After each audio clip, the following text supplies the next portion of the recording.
اعوذ باللہ من الشیطان الرجیم، بسم اللہ الرحمن الرحیم۔ بات ہو رہی تھی تاکہ ہم اللہ تعالیٰ نے جس طرح سے طالوت کو آ، جی، تو جو تابوت سکینہ تھا، اللہ تعالیٰ نے وہ فرشتوں کے ذریعے اس کے گھر کے باہر رکھوا دیا۔ تو بس جب طالوت فوجوں کے ساتھ جدا ہوا تو اس نے کہا اللہ تعالیٰ تمہیں یقیناً ایک نہر کے ذریعے آزمانے والا ہے، چنانچہ جس نے اس میں سے پیا وہ مجھ سے نہیں، اور جس نے اس سے نہ چکھا تو یقیناً وہ میرا ہے، مگر جو کوئی اپنے ہاتھ سے ایک چلو بھر لے سو ان میں سے تھوڑے لوگوں کے سوا سب نے پیا۔ چنانچہ جب طالوت نے ان لوگوں نے جو اس کے ساتھ ایمان لائے انہوں نے دریا پار کر لیا، تو انہوں نے کہا آج ہمیں جالوت اور اس کی فوجوں کا مقابلہ کرنے کی طاقت نہیں۔ یہ اللہ تعالیٰ کی آزمائش تھی، ان کو آزمانا، لیکن جو یقین رکھتے تھے کہ وہ اللہ تعالیٰ سے ملاقات کرنے والے ہیں، انہوں نے کہا کتنی ہی چھوٹی چھوٹی جماعتیں اللہ تعالیٰ کے حکم سے بڑی بڑی جماعتوں پر غالب آ گئیں، اور اللہ تعالیٰ صبر کرنے والوں کے ساتھ ہے۔ اور جب وہ جالوت اور اس کی فوجوں کے سامنے ہوئے تو انہوں نے دعا کی، اے ربنا افرغ علینا صبرا وثبت اقدامنا وانصرنا علی القوم الکافرین، ہم پر صبر انڈیل دے اور ہمارے قدموں کو جما دے، اور کافر لوگوں کے مقابلے میں ہماری مدد فرما۔ چنانچہ اللہ تعالیٰ کے حکم سے انہیں شکست دی، اور داؤد علیہ السلام نے جالوت کو قتل کر دیا۔ حضرت داؤد علیہ السلام نے جب جالوت کو قتل کیا تو اس وقت وہ اتنی بڑی عمر کے نہیں تھے، بچے ہی تھے، لڑکپن کی عمر میں تھے۔ تو جالوت کا پورا جسم جو ہے وہ اس نے جو آرمر پہنا ہوا تھا اس نے چھپایا ہوا تھا، صرف اس کی ایک آنکھ تھی جو واضح تھی۔ تو حضرت داؤد علیہ السلام نے صرف ایک پتھر جب مارا تو اس کی آنکھ پر جا کے لگا، اور وہ اس سے جالوت مر گیا۔ اللہ تعالیٰ نے اس کو بادشاہت اور حکمت عطا کی، اور جتنا اس نے چاہا اس سے علم بھی عطا فرمایا۔ اور اگر اللہ تعالیٰ بعض لوگوں کو بعض کے ذریعے سے ہٹاتا نہ رہتا تو زمین یقیناً فساد سے بھر جاتی، لیکن اللہ تعالیٰ تمام جہانوں پر بڑے فضل والا ہے۔ یہ اللہ تعالیٰ کی آیات ہیں جو ہم آپ پر حق کے ساتھ پڑھ رہے ہیں، اور بے شک آپ یقیناً رسولوں میں سے ہیں۔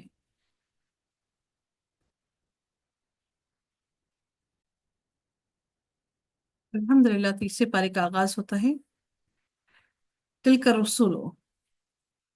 یہ سب رسول اللہ تعالیٰ نے یہ سب رسول ہیں، سب رسولوں کے بارے میں بیان کیا، لیکن ان کے بعض کو ہم نے بعض پر فضیلت دی ہے۔ ان میں سے کچھ ہیں جن سے اللہ تعالیٰ نے کلام کیا، یعنی کہ اولو العزم کی بات کی جا رہی ہے، وہ 5 انبیاء کی بات کی جا رہی ہے کہ اللہ تعالیٰ نے ان میں سے کچھ ہیں جن سے اللہ تعالیٰ نے کلام کیا، اب ان کی فضیلتیں اللہ تعالیٰ بیان کر رہی ہیں، اور بعض کو ان کے درجات سے بلند کیا۔ پھر اللہ تعالیٰ فرماتے ہیں کہ اور ہم نے عیسیٰ ابن مریم کو واضح نشانیاں دیں، اور ہم نے روح پاک کے ساتھ اس کو قوت عطا کی، اور اگر اللہ تعالیٰ چاہتا تو وہ لوگ جو ان کے بعد تھے آپس میں نہ لڑتے، اس کے بعد کہ ان کے پاس واضح نشانیاں آئیں، لیکن انہوں نے اختلاف کیا تو ان میں سے کوئی ایمان لایا اور ان میں سے کسی نے کفر کیا۔ اگر اللہ تعالیٰ چاہتا تو وہ آپس میں نہ لڑتے، لیکن اللہ تعالیٰ جو چاہتا ہے وہ کرتا ہے۔ یا ایہا الذین آمنو، اے لوگوں جو ایمان لائے ہو اس میں سے خرچ کرو جو ہم نے تمہیں رزق دیا ہے۔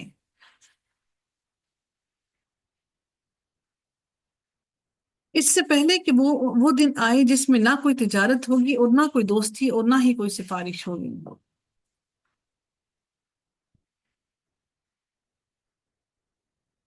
والکافرون هم الظالمون، اور کافر ہی لوگ ظالم ہیں۔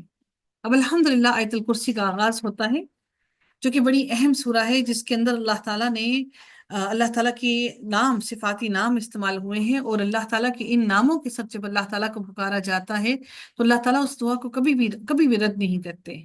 تو اللہ تعالیٰ کے یہ نام بہت ہی اہم ہے، اللہ تعالیٰ کے ان ناموں سے اللہ تعالیٰ کو پکاریں تو اللہ تعالیٰ کبھی بھی کسی کی دعا کو رد نہیں کرتا۔ اللہ تعالیٰ نے اپنی وحدانیت کے بارے میں اور اپنی طاقت کے بارے میں بیان کیا اس آیت الکرسی کے اندر۔ اللہ تعالیٰ نے بیان کیا کہ اللہ تعالیٰ اللہ لا الہ الا هو الحی القیوم، اللہ وہ ذات ہے جس کے سوا کوئی معبود نہیں، وہ ہمیشہ زندہ ہے، ہمیشہ سے زندہ ہے، وہ ہر چیز کو قائم رکھنے والا ہے۔ لا تأخذہ سنۃ ولا نوم، اس کو نہ اونگ آتی ہے اور نہ ہی اس کو نیند آتی ہے۔ جو کچھ آسمانوں میں ہے اور جو کچھ زمین میں ہے سب اسی کا ہے۔ کون ہے جو اس کی اجازت کے بغیر اس کی جناب کسی کی سفارش کر سکے؟ وہ جانتا ہے جو ان کے آگے ہے جو ان کے پیچھے ہے، وہ سب کچھ جانتا ہے۔ اور یعنی کہ ان کے آگے جو آنے والے لوگ ہیں ان کو بھی جانتا ہے، جو ان سے پیچھے گزر چکا ہے وہ سب کچھ جانتا ہے۔ اور وہ اس کے علم میں سے کسی چیز کا احاطہ بھی نہیں کر سکتے، اللہ کے علم میں سے کسی کو نکال بھی نہیں سکتے مگر جتنا وہ چاہے۔ اللہ تعالیٰ کی عرش کی کرسی اس قدر بڑی ہے کہ اس کی کرسی نے آسمانوں اور زمین کو پورا کا پورا علم کے حساب سے گھیر رکھا ہے۔ پھر رب کائنات فرماتے ہیں وَلَا يَؤُودُهُ حِفْظُهُمَا وَهُوَ الْعَلِيُّ الْعَظِيمُ، وَلَا يَؤُودُهُ حِفْظُهُمَا وَهُوَ الْعَلِيُّ الْعَظِيمُ، کہ اس کی حفاظت، ان دونوں کی حفاظت اس کو نہیں تھکاتی، اور وہی سب سے بلند اور سب سے بڑا ہے۔ لا اکراہ فی الدین، دین میں کوئی زبردستی نہیں۔ یہ ہرگز اس کا مطلب یہ نہیں ہے کہ آپ اسلام آپ مسلمان ہیں تو آپ قرآن نہیں پڑھیں، نماز نہیں پڑھیں۔ اس کے بارے میں حکم نہیں ہے کہ آپ کسی کو زبردستی دین میں شامل نہیں کر سکتے۔ یقیناً ہدایت گمراہی سے صاف واضح ہو چکی ہے، چنانچہ جو باطل معبود کا انکار کرے اور اللہ تعالیٰ پر ایمان لائے، اس نے مضبوط کڑا تھام لیا۔ یہ وہ مضبوط کڑا ہے جو اس کو جہنم سے بچا لیتا ہے۔ لام فصام لہا، جس نے کبھی ٹوٹنا ہی نہیں، یہ وہ کڑا ہے جو کبھی نہیں ٹوٹے گا۔ یہ وہ قرآن کی کتاب ہے جو آپ کو کبھی بھی اللہ سے جدا نہیں ہونے دے گی۔ یہ وہ کڑا ہے جو ہمارے ہاتھوں میں موجود ہے، اور اللہ تعالیٰ سب کچھ سننے والا اور سب کچھ جاننے والا ہے۔ اللہ تعالیٰ ان لوگوں کا دوست ہے جو ایمان لائے، اور وہ ان کو اندھیروں سے نکال کر روشنی کی طرف لاتا ہے، اور جن لوگوں نے کفر کیا ان کے دوست باطل معبود ہیں، وہ ان کو روشنی سے نکال کر تاریکیوں کی طرف لے جاتے ہیں۔ یہی لوگ جہنمی ہیں، اور وہ اس میں ہمیشہ ہمیشہ رہنے والے ہیں۔ أَلَمْ تَرَ إِلَى الَّذِي حَاجَّ إِبْرَاهِيمَ فِي رَبِّهِ أَنْ آتَاهُ اللَّهُ الْمُلْكَ إِذْ قَالَ إِبْرَاهِيمُ رَبِّيَ الَّذِي يُحْيِي وَيُمِيتُ۔ پھر اللہ تعالیٰ فرماتے ہیں کیا آپ نے اس کو نہیں دیکھا جس نے ابراہیم علیہ السلام سے اس کے رب کے بارے میں جھگڑا کیا؟ یہ کہ اللہ تعالیٰ نے اسے حکومت دی تھی۔ جب ابراہیم علیہ السلام نے کہا میرا رب تو وہ ہے جو جو زندگی دیتا ہے اور موت دیتا ہے، فرعون نے بھی بالکل یہی کام کیا تھا۔ تو ابراہیم علیہ السلام کے ساتھ بھی ایسا ہی ہوا، اور اس نے کہا کہ میں بھی زندگی دیتا ہوں اور میں بھی موت دیتا ہوں۔ ابراہیم علیہ السلام نے کہا اللہ تعالیٰ تو بلا شبہ سورج کو مشرق سے نکالتا ہے، پھر تم اس کو مغرب سے نکال لاؤ۔ تو وہ حیران رہ گیا جس نے کفر کیا، اور اللہ تعالیٰ ظالم لوگوں کو ہدایت نہیں دیتا۔ یہ اس شخص کی مانے جس کا گزر ایک بستی پر ہوا، یا ایک شخص کی، اب ایک اور اللہ تعالیٰ بیان کر رہی ہیں، ایک اور نبی کی بات ہو رہی ہے کہ یا اس شخص کی مانے جس کا گزر ایک بستی پر ہوا جو اپنی چھتوں کے اوپر اوندھی پڑی تھی، یعنی کہ وہ اپنی چھتوں پر اوندھی، یعنی کہ پوری طرح سے بستی نیست و نابود ہوئی ہوئی تھی۔ تو اللہ تعالیٰ اس کے بارے میں بیان کرتے ہیں کہ اس میں کچھ روایات میں آتا ہے کہ وہ حضرت کچھ کہتے ہیں کہ اس سے مراد حضرت عزیر علیہ السلام ہیں، لیکن اس کا نام جو ہے وہ یہاں پر نہیں بتایا گیا کہ وہ کون سے نبی ہیں۔ تو بہرحال جو حضرت ابراہیم علیہ السلام کے ساتھ جو بادشاہ تھا اس کا نام نمرود تھا، ٹھیک ہے۔ تو بیان ہوتا ہے کہ ایک بستی پر ہوا جو اپنی چھتوں کے اوپر اونگی پڑی تھی، اس نے کہا اس کی موت کے بعد اللہ تعالیٰ اس کو کیسے زندہ کرے گا۔ اب یہ انہوں نے سوال کیا کہ اس موت کے بعد اللہ تعالیٰ اس بستی کو کس طرح سے زندہ کرے گا، ان کے دل میں یہ خیال آیا۔ تو اللہ تعالیٰ نے اس کو 100 سال تک موت دے دی، پھر اس کو زندہ کیا اور پوچھا تم کتنی دیر رہے؟ اس نے کہا میں ایک دن یا اس کا کچھ حصہ رہا۔ اللہ تعالیٰ نے فرمایا بلکہ تم 100 سال تک رہے۔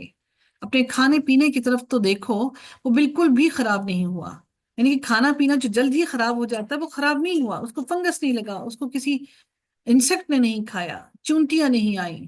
لیکن اللہ تعالیٰ نے فرمایا کہ اِلَى الْعِظَامِ كَيْفَ نُنشِزُهَا، اور ہڈیوں کی طرف دیکھو کہ اور اللہ تعالیٰ نے کہا اور اپنے گدھے کو بھی دیکھو تاکہ ہم تمہیں لوگوں کے لیے نشانی بنائیں، اور ہڈیوں کی طرف دیکھو کہ ہم ان کو اٹھا کر جوڑتے ہیں، پھر ان کو گوشت پہناتے ہیں۔ پھر جب اس پر پھر خوب واضح ہو گیا تو اس نے کہا میں جانتا ہوں کہ اللہ تعالیٰ ہر چیز پر واقعتاً پوری طرح قدرت رکھتا ہے۔ یعنی کہ وہ جو جانور تھا وہ خود نکل کے وہاں سے جا سکتا تھا، اس کی آواز سے دوسرے لوگ بھی اس کو لے کر جا سکتے تھے، وہ کھا پی سکتا تھا، لیکن وہ وہاں سے نہیں گیا۔ اللہ تعالیٰ نے، یعنی کہ اللہ نے اس جانور کو، اس گدھے کو اور وہ جو نبی تھے ان دونوں کو اکٹھے موت دی، دونوں مر گئے، لیکن اب وہ اللہ نے بیان بتایا کہ دیکھو وہ تمہارے ساتھ مرا تھا، لیکن اللہ تعالیٰ نے اس کو ہڈیاں بنا دیا، اور تم ویسے کہ ویسے صحیح سالم ہو، اور تمہارے لیے وہ کھانا بھی ویسے کا ویسا ہی پڑا ہے، وہ خراب بھی نہیں ہوا۔ سبحان اللہ، یہ اللہ تعالیٰ کی قدرت کی نشانی تھی۔ اور اللہ تعالیٰ فرماتے ہیں، اور جب ابراہیم علیہ السلام نے کہا اے میرے رب مجھے دکھا کہ تو مردوں کو کیسے زندہ کرے گا، ہم نے آیت الکرسی کو پڑھا، اللہ تعالیٰ نے اس میں اپنی بارے میں بیان کیا کہ وہ ہمیشہ سے زندہ ہے۔ پھر اللہ تعالیٰ نے ہمیں موت کو ایکسپلین کیا کہ جب انسان مرتا ہے تو اس کے ساتھ کیسے ہوتا ہے، کیا ہوگا۔ انسان مرے گا تو وہ ہڈیاں بن جائے گا۔ انسان کو سب سے پہلی خبر پریشانی یہی لاحق ہوتی ہے کہ میرے مرنے کے بعد میرے ساتھ کیا ہوگا۔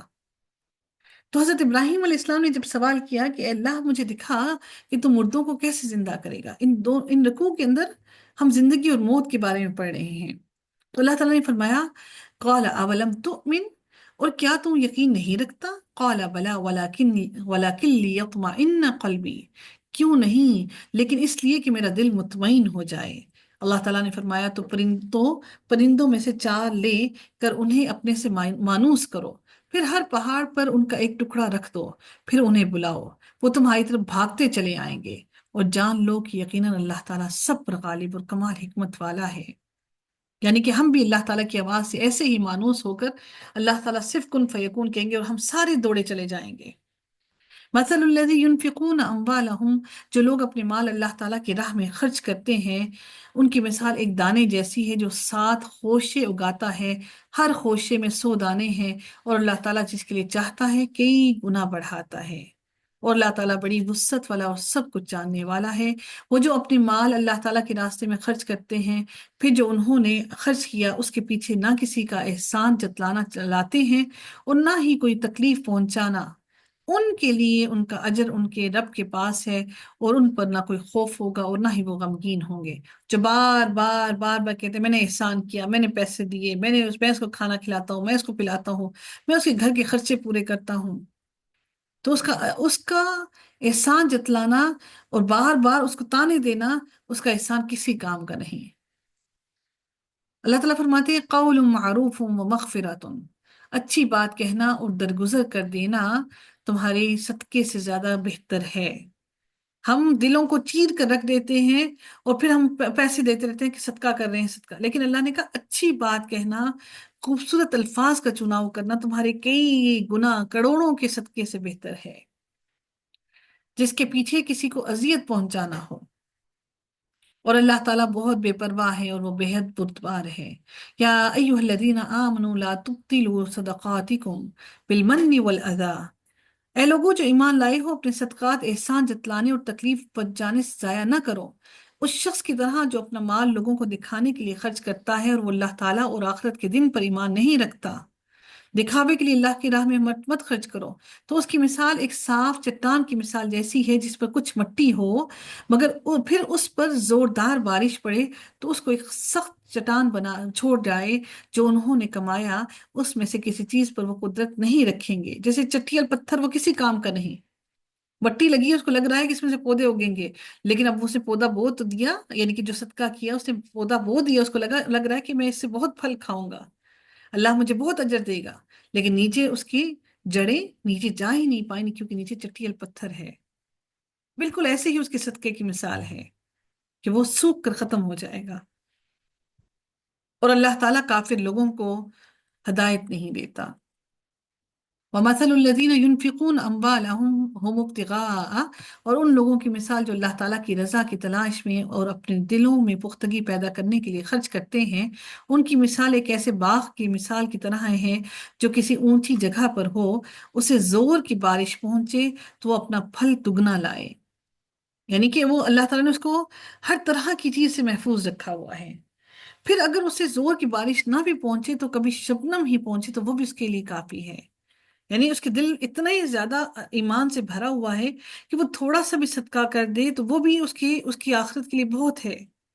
جو تم عمل کرتے ہو اللہ تعالیٰ اس کو خوب دیکھنے والا ہے۔ اللہ تعالیٰ نے ہر چیز کو مثال سے بیان کیا۔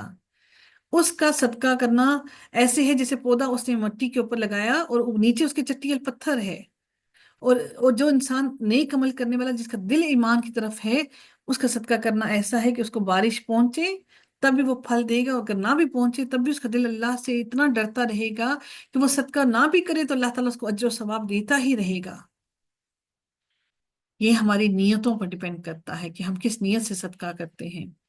کیا تم میں سے کوئی یہ پسند کرتا ہے کہ اس کے لیے کھجوروں اور انگوروں کا ایک باغ ہو جس کے نیچے سے نہریں بہتی ہوں، اس کے لیے اس میں ہر قسم کے پھل ہوں، اور اس تک بڑھاپا پہنچے اور اس کے کمزور بچے ہوں، پھر اس کو ایک ایسا آگ بگولا آئے جس میں آگ ہو تو وہ سب کچھ جل کر راکھ ہو جائے؟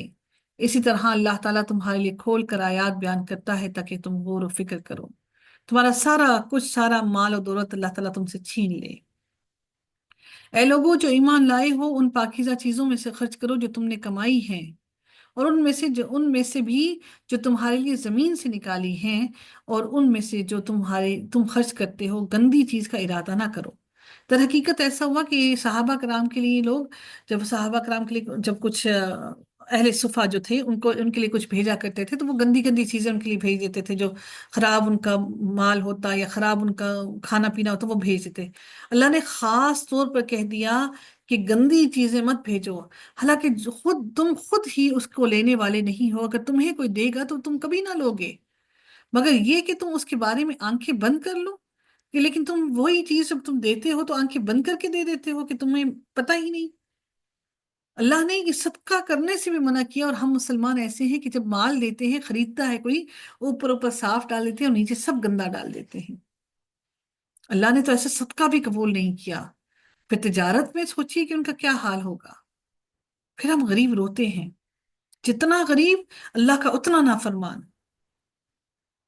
اور جان لو یقیناً اللہ تعالیٰ بڑا بے نیاز اور بے حد خوبیوں والا ہے۔ الشیطان یعدکم الفقر ویأمرکم بالفحشاء، شیطان تمہیں مفلسی کا خوف دلاتا ہے اور تمہیں شرمناک بخل کا حکم دیتا ہے، اور اللہ تعالیٰ تمہیں اپنی طرف سے بخشش اور فضل کا وعدہ کرتا ہے، اور اللہ تعالیٰ بڑی وسعت والا اور سب کچھ جاننے والا ہے۔ شیطان کہتا ہے کہ تم نے خرچ کر دیا اللہ کی راہ میں، تم مفلس ہو جاؤ گے، خالی ہاتھ ہو جاؤ گے۔ وہ جس کو چاہتا ہے حکمت عطا کرتا ہے، اور جس کو حکمت عطا کی گئی ہو یقیناً اس کو سب بہت زیادہ بھلائی دے دی گئی، اور عقل مند ہی نصیحت حاصل کرتے ہیں۔ اور جو بھی تم خرچ کرو، کوئی خرچ یا جو بھی تم نظر مانو، کوئی نظر، تو بلا شبہ اللہ تعالیٰ اس کو جانتا ہے، اور ظالموں کا کوئی مددگار نہیں۔ ان تب ان تبدو ان تبدوا الصدقات فنعما هي وان تخفوها وتؤتوها الفقراء فهو خير لكم ويكفر عنكم من سيئاتكم۔ اگر تم صدقات ظاہر کرو تو کیا ہی اچھا ہے، اور اگر تم اسے چھپاؤ تو انہیں ضرورت مندوں کو دو تو وہ تمہارے لیے بہت زیادہ بہتر ہے۔ صدقات ظاہر کرنے سے مراد زکوٰۃ ہے۔ تو جو دوسرا نفلی صدقہ کیا جاتا ہے، اگر اس کو چھپا کر ضرورت مندوں کو دو تو اللہ تعالیٰ فرماتے ہیں وہ تمہارے لیے زیادہ بہتر ہے، اور وہ اللہ تعالیٰ تمہاری کچھ برائیاں تم سے دور کر دے گا، اور جو تم عمل کرتے ہو اللہ تعالیٰ اس سے پوری طرح سے باخبر ہے۔ اللہ تعالیٰ فرماتے ہیں کہ ان کو ہدایت دینا آپ کا ذمہ نہیں۔ نبی کریم صلی اللہ علیہ وسلم کا دل بڑا رنجیدہ ہو رہا تھا، یہ ہدایت پر کیوں نہیں آتے؟ اللہ نے فرمایا کہ ان کو ہدایت دینا آپ کا ذمہ نہیں، لیکن اللہ تعالیٰ جس کو چاہتا ہے ہدایت دیتا ہے، اور مال میں سے جو کچھ تم خرچ کرو گے وہ تمہارے لیے ہی ہے، اور تم اللہ تعالیٰ کی رضا کی طلب میں خرچ کرتے ہو۔ اللہ تعالیٰ کا چہرہ، اور جو کچھ یعنی کہ چہرہ حاصل کرنا، اللہ کی رضا حاصل کرنا، اور جو کچھ تم خرچ کرو گے اس کا پورا پورا بدلہ اللہ کے ہاں پاؤ گے، پورا پورا بدلہ اللہ تعالیٰ کے ہاں ہوگا۔ اللہ تعالیٰ کسی کا بھی کسی پر ظلم نہیں کرے گا، اور کسی پر کو بھی کم نہیں عطا کرے گا۔ صدقات للفقراء الذین، اب صدقات کن کو دیے جائیں؟ ان فقراء کے لیے جو اللہ تعالیٰ کے راستے میں روکے گئے، وہ زمین میں سفر کرنے کی استطاعت نہیں رکھتے، نہ واقف آدمی سوال سے بچنے کی وجہ سے انہیں مالدار سمجھ بیٹھتا ہے۔ جیسے آپ کے رشتہ دار ہوں گے، آپ تو جانتے ہیں کہ ان کے گھر کے حالات کیا ہیں، لیکن جو ان کا رشتہ دار نہیں، جو نہیں جانتا، وہ اس کو دیکھ کر سمجھتا ہے کہ یہ تو مالدار ہے۔ سفید پوش کو وہ کبھی نہیں معلوم ہوتا، اس کو دیکھ کر آپ انہیں ان کے چہرے ہی سے پہچان جائیں گے۔ وہ لوگوں سے لپٹ لپٹ کر، چپک چپک کر نہیں مانگتے، اور مال میں سے جو بھی تم خرچ کرو گے تو یقیناً اللہ تعالیٰ اس کو خوب جاننے والا ہے۔ سب سے زیادہ حقدار یہی وہ لوگ ہیں جن کے لیے ہمیں حکم دیا گیا کہ ہم ان کے لیے خرچ کریں، ان کو صدقہ دیں۔ الذین ينفقون اموالهم باللیل والنہار سرا وعلانیہ، جو لوگ اپنے مال رات اور دن چھپے اور کھلے خرچ کرتے ہیں تو ان کے لیے ان کا اجر ان کے رب کے پاس ہے، ان پر نہ کوئی خوف ہوگا اور نہ ہی وہ غمزدہ ہوں گے۔ الذين يأكلون الربا لا يقومون إلا كما يقوم الذي يتخبطه الشيطان من المس۔ اللہ تعالیٰ فرماتے ہیں ان لوگوں کے بارے میں جو لوگ کھاتے ہیں وہ کھڑے نہیں ہوں گے مگر یعنی کہ جو لوگ سود کھاتے ہیں وہ کھڑے نہیں ہوں گے مگر جیسے وہ شخص کھڑا ہوتا ہے جیسے شیطان نے چھو کر اس کو دیوانہ کر دیا ہو۔ جو دیوانہ ہے وہ اپنی ٹانگیں اس کی لڑکھڑا رہی ہوتی ہیں، وہ بالکل ایسے ہی ہوگا۔ یہ اس وجہ سے کہ انہوں نے کہا کہ تجارت بھی سود ہی ہے، کیونکہ تجارت جو ہے اسے مال بڑھ کر ملتا ہے، تو انہوں نے کہا تجارت بھی سود ہے۔ اللہ تعالیٰ فرماتے ہیں ان لوگوں کے بارے میں، انہوں نے کہا نبی کریم صلی اللہ علیہ وسلم سے اگر تجارت سود ہے تو پھر آپ ہمیں اس طرح کے سود سے کیوں منع کرتے ہیں؟ اللہ تعالیٰ فرماتے ہیں حالانکہ اللہ تعالیٰ نے تجارت کو حلال کیا ہے اور سود کو حرام کیا ہے، کیونکہ تجارت میں تم اپنا مال خرچ بھی کرتے ہو اور محنت بھی کرتے ہو، اور سود میں تم سے پیسے دے کر اس کو بڑھا بڑھا کر کھاتے رہتے ہو۔ چنانچہ جس کے پاس اس کے رب کی طرف سے کوئی نصیحت آ جائے سو وہ باز آ جائے، تو جو پہلے گزر چکا یعنی کہ اس سے پہلے جو سود کے بارے میں تم نے کیا معاملہ، تو اللہ تعالیٰ فرماتے ہیں تو وہ اس کے لیے ہے اور اس کا معاملہ اللہ تعالیٰ کے حوالے ہے، اور جو دوبارہ سود کھائیں تو وہی لوگ آگ والے ہیں اور وہ اس میں ہمیشہ رہنے والے ہیں۔ یعنی کہ جو پہلے سود تم نے کھا لیا وہ اللہ نے معاف کر دیا، لیکن جو اب تمہارے پاس تم نے اصل رقم وصول کر لی تو اللہ تعالیٰ نے یہ حکم دیا کہ تم باقی سود کو معاف کر دو۔ یمحق اللہ الربا ویربی الصدقات، اللہ تعالیٰ فرماتے ہیں اللہ تعالیٰ سود کو مٹاتا ہے اور صدقات کو بڑھاتا ہے۔ ہم صدقات میں صرف سمجھتے ہیں کسی کو راشن دیا جائے، آپ کسی کا قرضہ اتارنے میں بھی آپ صدقات دے سکتے ہیں، آپ کسی قیدی کو چھڑوانے کے لیے صدقات دے سکتے ہیں، زکوٰۃ دے سکتے ہیں، آپ کسی بیماری کا علاج کروانے کے لیے اپنے صدقات اور اپنے عطیات اور اپنے زکوٰۃ دے سکتے ہیں۔ اللہ تعالیٰ فرماتے ہیں اس لیے کہ اللہ سود کو مٹاتا ہے اور صدقات کو بڑھاتا ہے، اور اللہ تعالیٰ کسی ناشکرے گناہگار کو پسند نہیں کرتا۔ یقیناً جو لوگ ایمان لائے اور انہوں نے نیک عمل کیے اور نماز قائم کی اور زکوٰۃ ادا کی، ان کے لیے ان کا اجر ان کے رب کے پاس ہے، ان پر کوئی خوف نہ ہوگا اور نہ ہی وہ غمگین ہوں گے۔ یا ایھا الذین آمنو، اے لوگو جو ایمان لائے ہو اللہ سے ڈر جاؤ، اور جو سود میں سے باقی رہ گیا ہے اسے چھوڑ دو، یعنی جو سود میں سے باقی تم نے ابھی لینا ہے وصول کرنا ہے اس کو چھوڑ دو، اگر تم ایمان والے ہو۔ تم یہ نہ سمجھو کہ تمہیں کوئی نقصان ہو رہا ہے۔ فَإِن لَمْ تَفْعَلُوا فَأْذَنُوا بِحَرْبٍ مِّنَ اللَّهِ، اللہ نے بڑی سخت وعید دی۔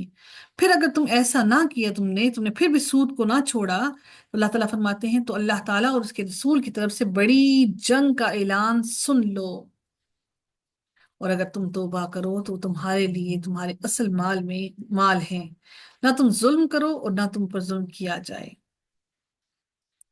اب اللہ تعالیٰ ان کی بات بیان کر رہے ہیں جن کو آپ نے قرض دے دیا، وہ تنگ دست ہیں، قرض تو آپ نے دے دیا، اور اگر تم تنگ دست ہو تو آسانی تک اسے مہلت دو۔ اگر کوئی تنگ دست ہے، تم نے اس کو قرض دیا، اگر کوئی تنگ دست ہو تو آسانی تک اسے مہلت دینا ہے، اور تمہارا صدقہ کرنا ہی تمہارے لیے زیادہ بہتر ہے۔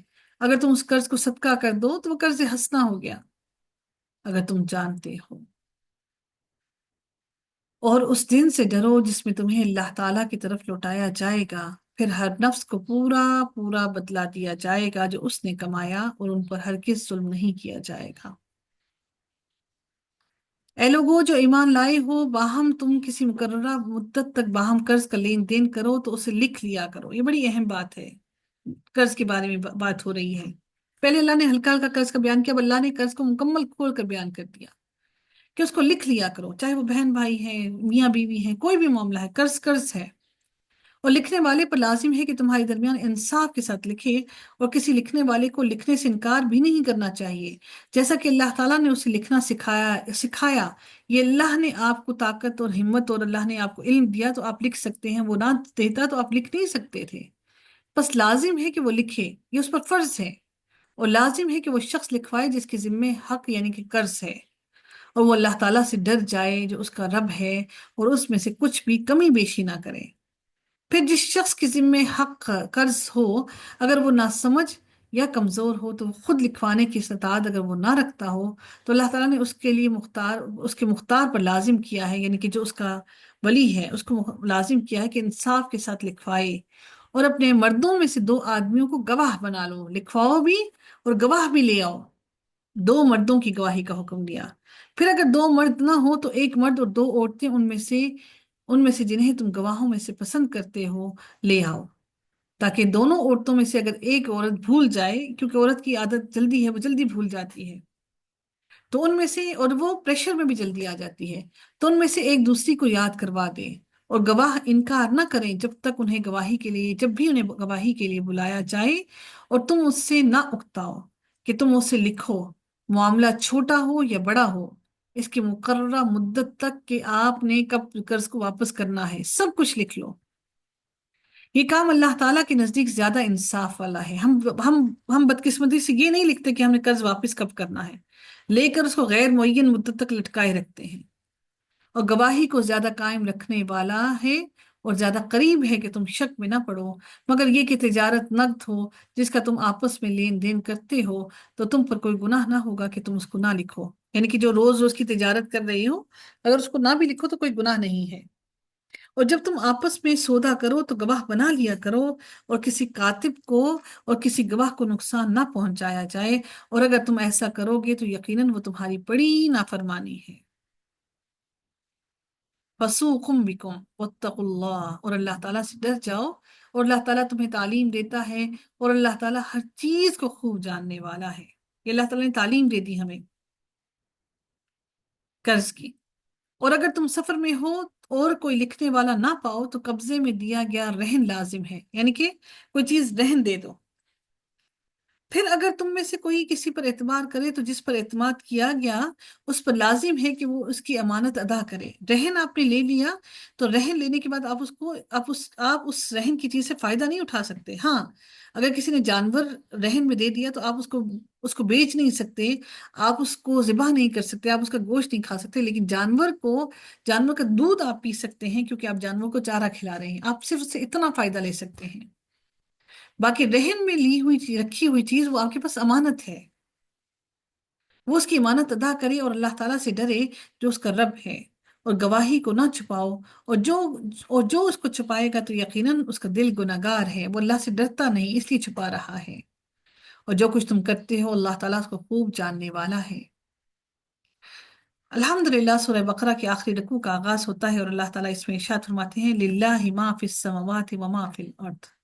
یہ بڑا ہی اہم ترین رکوع ہے، اس کو یاد کیا جائے تو انسان جو رات کو اس کو پڑھ کر سوتا ہے تو پوری رات اللہ تعالیٰ اس کو شیطان سے محفوظ رکھتا ہے۔